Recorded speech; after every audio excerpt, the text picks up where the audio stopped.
Today, I want to talk to you about something that just kind of exploded on social media earlier today because um, Pastor Doug Wilson recently talked. He's written a book about slavery in the Bible and made some very controversial statements on it. And he has something called No Quarter November, where he's returning to contentious topics such as slavery in the Bible. And so again, this is being talked about a lot. And so I want to answer the question right now, like, what does the Bible say about slavery? Like, what does the Bible say about slavery? And I've been fielding questions on this topic for about the last 10 years from a whole bunch of different quarters. It's amazing to me the different opinions people have. Some people assume that the Bible just supports slavery. Some people don't want the Bible to, but they feel like there's uncomfortable verses they can't get away from, and so they kind of grudgingly say, okay, the Bible has slavery, and some people say the Bible has none of it. And so what does the Bible actually say? If there's so many different opinions about it, what does the Bible actually say? And this is what I'm going to argue for, and it's a very simple case to make. The Bible abolishes slavery from the start, and it is the first human law code ever to abolish slavery. And I mean that fully. The Bible abolishes slavery. It does not tolerate it. It does not make it okay in certain circumstances. The Bible just clearly abolishes slavery. And now, as soon as I say that, if you know anything about this topic, there are a few verses that can pop to mind, and those are where the challenges usually come. And again, I've been fielding challenges on this for about 10 years. I've heard just about every challenge you can imagine. So let me just dive into this head on. The verse that most often comes up in support of the Bible, in support of the idea that the Bible has slavery, is Leviticus 25:44 to 46. As for your male and female slaves whom you may have, you may buy male and female slaves from among the nations around you. It just seems straightforward. Okay, the Bible is saying you can buy slaves, right? I mean, that's what it says. That's the words. I mean, how can you not say that that's what it says? The problem with this is that Leviticus sits between Exodus and Deuteronomy. And Exodus and Deuteronomy have quite a bit to say about who this passage is talking about and what rights and protections God gives to them. A lot of our trouble, a lot of our confusion in this area is that we don't quite understand translation and how the Bible says what it says. Because the Bible, of course, wasn't written in English. It was written in Hebrew a long time ago. And the way it uses words is different than the way we use words. So when we read Leviticus 25:44, as for your male and female slaves whom you may have, you may buy male and female slaves, we just assume there's some Hebrew word that means slave. And we assume that where the text said that, the translators just wrote slave in English for the Hebrew word that means slave, and that's what we assume, right? Except that's wrong. That doesn't exist. There is no Hebrew word that just means slave. Instead, the word is ebed. In English, it sounds like EBED, ebed. That word ebed appears about 800 times in the Old Testament, and 95% of the time it appears, it has nothing whatsoever to do with slavery. Which should shock you, because most people, again, see the word slave in the verse, and they assume there's a Hebrew word that means slave, and that's the word being used. Except it's not, because ebed doesn't mean slave. Ebed means one who serves. And you don't know what kind of service is being talked about unless you know who they're serving and how they're serving. Because that word ebed, it refers to Abraham, a rich man, serving his guests. He calls himself an ebed. He is their servant. He is serving his guests.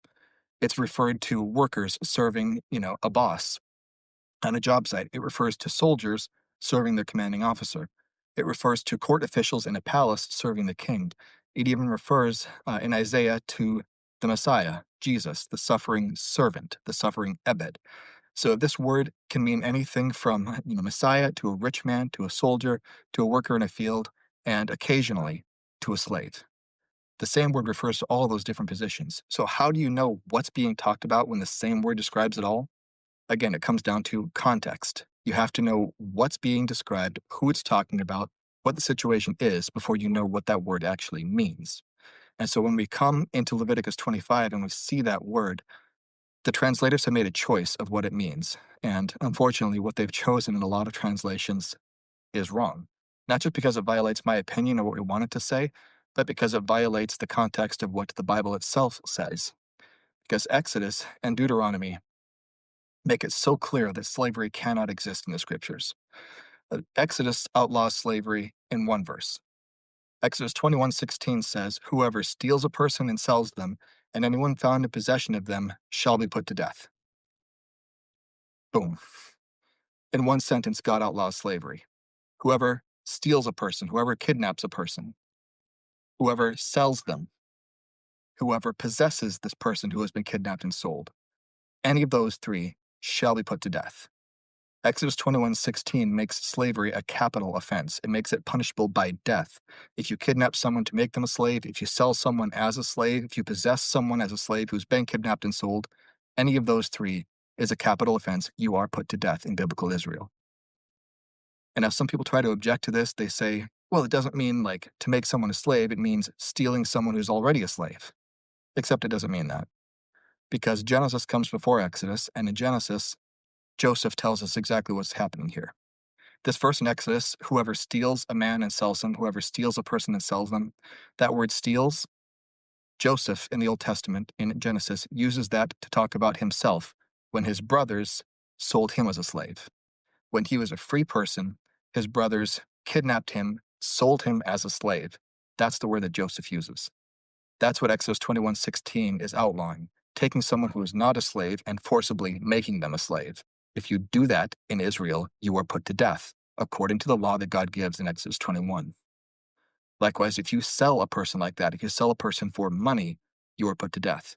If you possess someone who has been sold for money, or you possess someone who has been kidnapped and forced to be a slave, you are put to death. So if you don't understand that verse and you try to read Leviticus 25, you read it wrong. Because you read Leviticus 25 as if it's saying you can buy a slave from a foreign nation. You can buy someone who's been forced to be a slave. You can buy someone for cash and possess them for cash. You can't, because Exodus 21:16 outlawed that. And yet that's exactly the assumption we make about Leviticus 25. We assume that's what it's talking about because we don't read Exodus first. If we did, we would know that's being outlawed. So Leviticus 25 cannot be talking about buying people who have been forced to be a slave. It cannot be talking about paying money in exchange for someone as property. It can't be talking about that because Exodus already outlawed it. And to make the case even stronger that the Bible outlaws slavery, Deuteronomy 23:15-16 just makes it so clear. Deuteronomy 23:15-16 says, "You shall not give up to his master a slave who has escaped from his master to you." Do you hear that? If someone is a slave and they're being and they've escaped from that servitude, you cannot return them to the master. As soon as they leave that master, they are free from that master, and the law forbids you from ever sending them back. As soon as they escape, the law rewards them with their freedom. In other words, they are not the master's property. And this law is the exact opposite of every other ancient law code you can find. I've done the research into this, and every other ancient law code, whether it's in Egypt and Babylonia, all over the ancient world, they all say that if a slave escapes, return them to the master, and in fact, you get paid a reward for returning the slave to the master. Only the Bible forbids that. Only the Bible says if someone escapes from the master, they're free. If the situation is bad enough for them to want to escape, as soon as they do escape, they're free, and you cannot return them. That person is free. They are not the property of the master, they are free. And the verse continues, "That person who escaped, the slave, he shall dwell with you in your midst, in the place that he shall choose within one of your towns, wherever it suits him. You shall not oppress him." Do you hear what it's saying there? This escaped slave is not a lower class citizen. It's not, don't just throw them in the ghetto. No, they're a full person deserving of their own dignity and worth. They live where they want to live. They have full freedom. They can travel wherever they want. You shall not oppress them. They are not a lower class citizen. They are on the same level as you. You let them live among you. You do not oppress them. The Bible outlaws slavery from the start. Exodus 21:16 forbids you from forcing someone to be a slave against their will. It forbids buying people for money. It forbids possessing someone who has been sold for money or who has been forced to be a slave against their will. You do any of that, it's a death penalty. Deuteronomy 23:15-16 clarifies that if anyone escapes from a master, they're instantly free. They're not the property of that master. They don't belong to them. They are their own citizen. They are free. You do not oppress them. You let them live wherever they want. You do not return them back. Because of these two laws in Exodus and Deuteronomy, slavery is just outlawed. It's why you never see it in the Old Testament narratives. Read through the Old Testament sometime. You know what you will not find? You will not find a slave trader anywhere in Israel. You will not find a slave market anywhere in Israel. You will not find them forcing people to be slaves against their will and selling them in markets to other people. It just doesn't happen in Israel. It was everywhere in the ancient world. I mean, every ancient culture did this, and yet it is not present in biblical Israel. Why? Because God outlawed it directly. So when you take Exodus and Deuteronomy and you take them back into Leviticus 25, you realize that it's talking about the exact opposite of what we assume. Because the problem with Leviticus 25 is not what it says, it's what we assume about what it's saying. And if you remove all those wrongful assumptions, the passage loses all its offense. So when it says, as for your male and female slaves whom you may have, again, that word slaves is ebed, and it just means one who serves.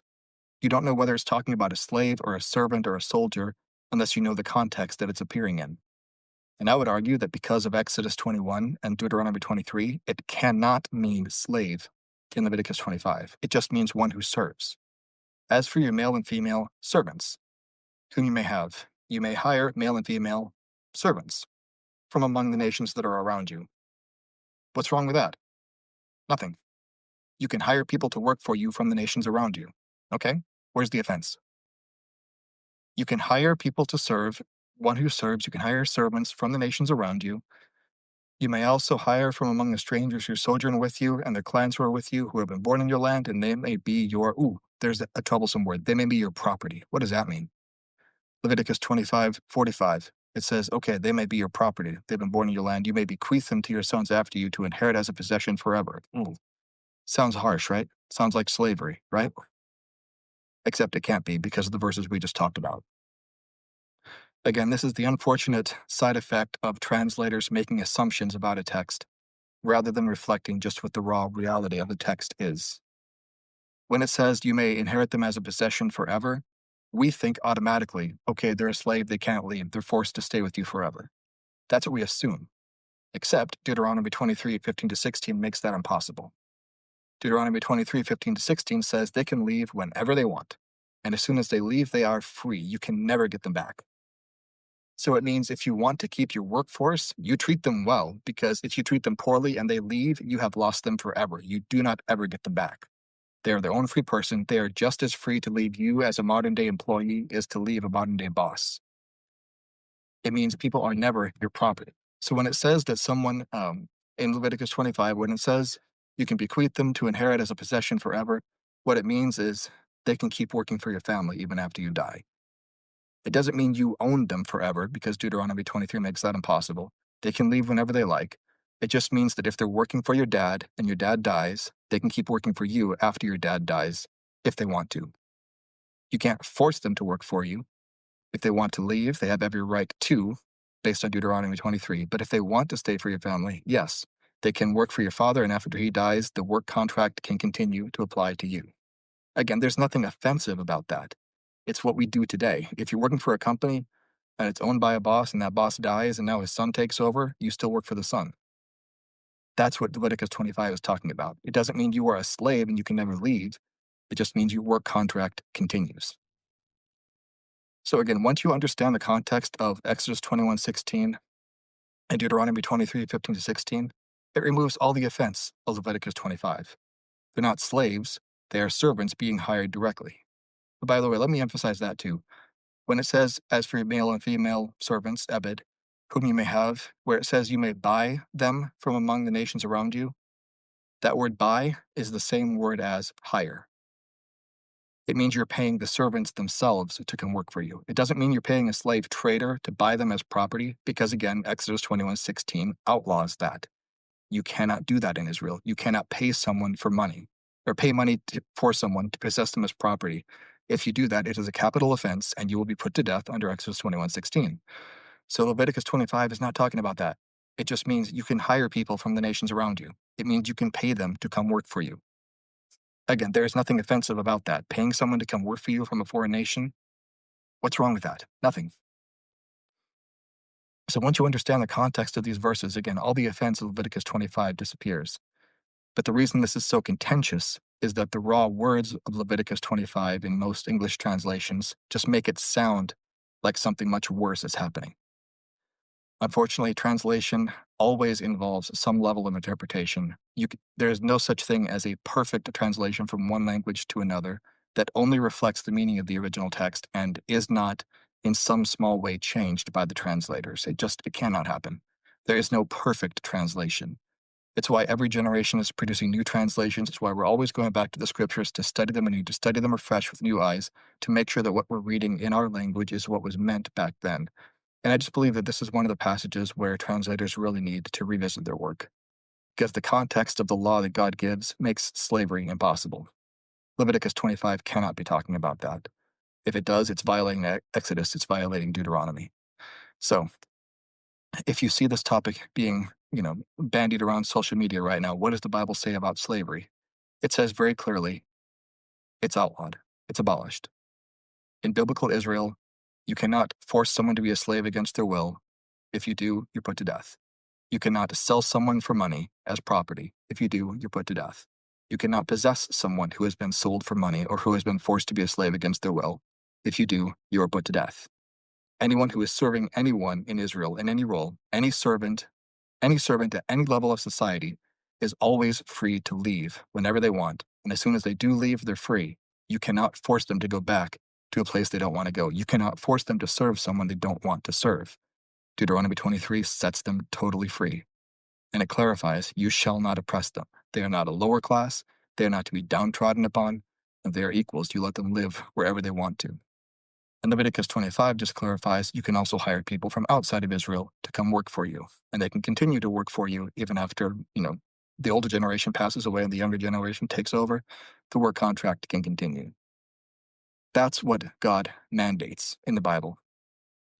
And it is the first time in all of human history that the law has outlawed slavery, has made it impossible, has forbidden it. This is how God rules. When God gives the law to Israel, he makes slavery against the law. And this is where we get abolition from. This is where we get the idea that slavery is wrong. Every other ancient society practiced it. Every other ancient society built their economy on slavery. Israel didn't. The people of God didn't. So today we just feel it in our bones, slavery is wrong. Where do we get that idea? We get it from the Bible. We get it from Exodus 21:16. We get it from Deuteronomy 23:15-16. And we get it from the law that Jesus tells us, you shall love your neighbor as yourself. So thanks for tuning in, friends. I hope this has been helpful. Man, when I study this topic, this is just the last thing I'll say. I'm just amazed at how good God is. Because when he gave the law to Israel at Mount Sinai, he was speaking into a world where everybody enslaved. It was just as normal as breathing. Nobody thought twice about it. And God says, no. God says, I'm not going to allow that among my people. God says, you are all made in my image, male and female, and I will not allow someone in my image to be treated like that. That's who God is. That's the law that he gives. So take care, friends. We'll see you down the road. God bless.